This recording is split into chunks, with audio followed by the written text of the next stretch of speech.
Pupunta po kami sa tubig ng Ninyo. Nandito na po kami sa tatlong tawid na namin ng ilog.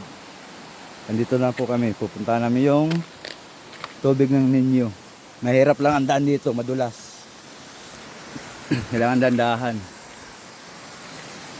Yan, sa lalim kami. Dito kami sa taas. Dadaan. Dito kami sa baba.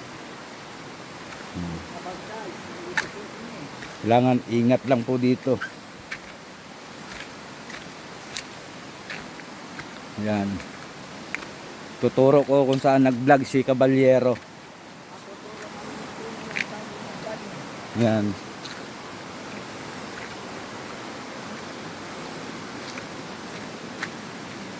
Yan, dito ang daan. Tingnan mo, ang lalim. Oh.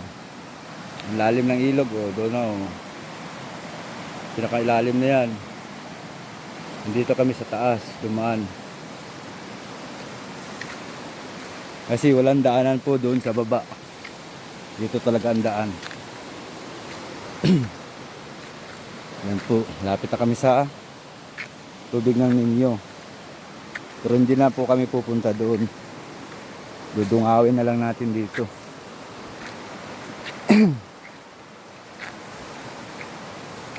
Yan po ang tubig ng Ninyo po.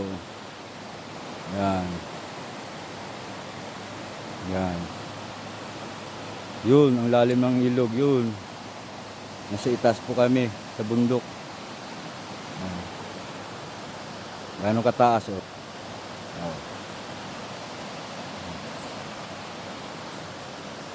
Yan. Lakad kami ulit dito. Yan. Yun, ang tubig na Ninyo. Diyan nag-vlog si Caballero. Yan, yung mga ikuan dyan. Yung naagos na yan, dyan nagbablog si Caballero nung panahon na yun.